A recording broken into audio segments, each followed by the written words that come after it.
Hello, my name is Richard Pomares. In this video, I will be discussing the controversial topic of Kennewick Man supported by the novel Skull Wars. The big question has been going back and forth for over 20 years is who owns the rights to Kennewick Man's remains, the Native Americans or the scientists? This is a complex question that evokes both morality and fact. My views of this question have jumped back and forth multiple times throughout the timeline of this course. After much research, I have become biased to the Native American plight. I want to take the side of the Indians because they have been robbed of almost everything throughout the years. They have been stripped of their land, their people, their culture, and now their history. On multiple occasions, the Americans have tried different ways to assimilate the Native Americans into their way of life. Americans have been attempting to diminish their culture, and the Native Americans have continuously attempted to stay strong and united. The points I will be covering in the following video include race and science, social evolution and cultural assimilation, as well as Indian identity and ancestry. Let's dive into race and science. Racial separation and recognition are evident throughout history, all the way back to Columbus and the Greek and Roman empires. Scientist Johann F. Blumenbach studied over 82 skulls and categorized their features into three main groups: Mongoloid, Caucasoid, and Negroid. Mongoloid is resembling of indigenous peoples of East Asia, Southeast Asia, and the Arctic region of North America. Caucasoid is Caucasian people of European descent. Lastly, Negroid is of African ancestry. Another scientist we have researched is Samuel George Morton. He argued against religious beliefs of the Church that all humankind was created the same. Morton's research is said to prove the Church's teachings incorrect because he has studied remains as old and far back as mummies. Even remains this ancient show evidence of different races. Morton hypothesizes that the differences in skull size separate race.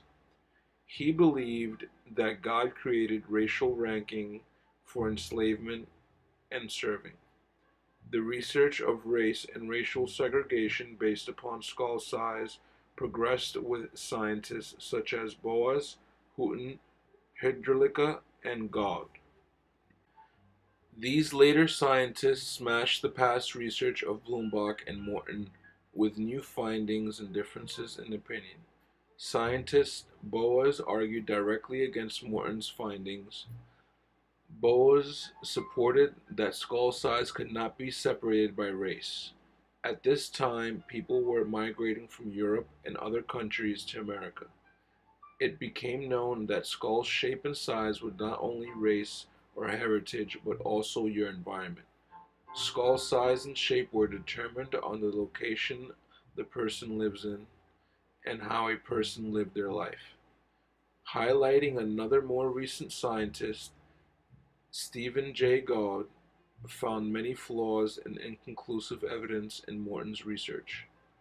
Gaude researched more skulls than Morton and found that most of his research was incorrect, and Gaude found that the Native American average skull size was actually larger than Morton had determined. As research continues in more present times, scientists such as Kenneth Kidd look further than skull research for racial inquiries. Kidd looks at DNA and genetics and does not declare any racial evidence in his findings. The perception of race has changed as science has progressed, but has never stopped moving forward with new findings. As of now and present day, there is no place for race within this scientific issue. In support of the Native Americans, science proves that they are no different than any other human being and should be treated no different than any white man, and instead of being ostracized, they should be respected as equals. Unfortunately, this didn't coincide with the agenda of the early American figures in power, and science aside, it wouldn't have been accepted because it represented an obstacle for American expansion. Given these things to be facts now, Native Americans should be left alone and not further infringed upon by the American bureaucracy and agendas. But as always, history will tell.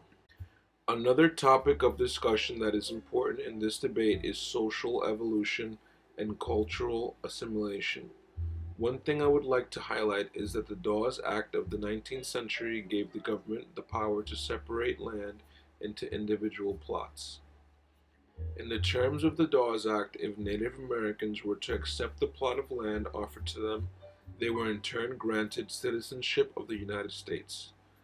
The reason the Dawes Act came about was because Americans wanted to assimilate Native Americans into the United States modern society. The Dawes Act aimed to strip the Indians of their culture and traditions. The policy of tribal termination during the 1950s is similar to the Dawes Act because it was created to conform the Indians into the industrial culture of the United States. After reading about both the Dawes Act of the 19th century and the policy of tribal termination during the 1950s, they seem to have similar goals. The tribal termination is talked about as more intense than the Dawes Act. Throughout history, the fight goes back and forth between assimilation and conserving Indian culture. This is just another way that the government wants to force Native Americans to be like Americans. The Americans want to dilute and eliminate the Native American way of life. Americans and the government want to turn as many Indians away from their culture as possible by any means necessary. The next topic I would like to discuss that supports my argument is Indian identity and ancestry. It has become more and more challenging to define who is rightfully an Indian and who is not. This is a large debate we have pondered over. It supports the debate between the two sides of the Indians and the non-Indians.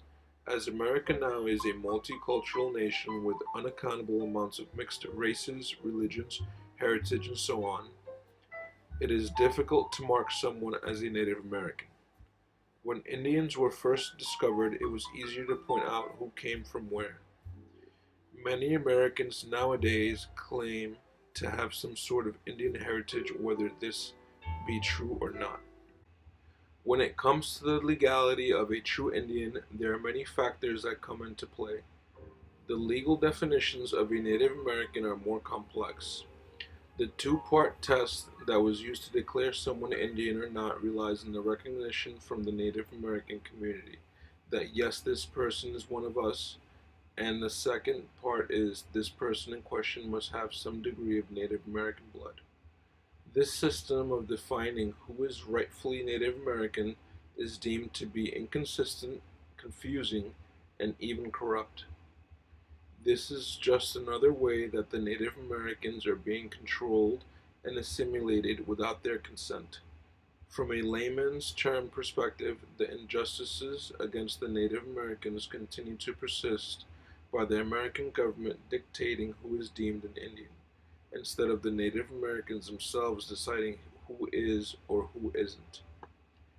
In the end, Kennewick man's remains are property of the Native Americans, and it was an insult and affront to even debate of who's right and wrong.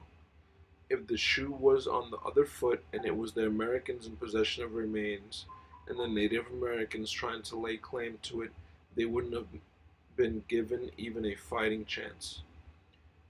Thank you for watching and listening to my video.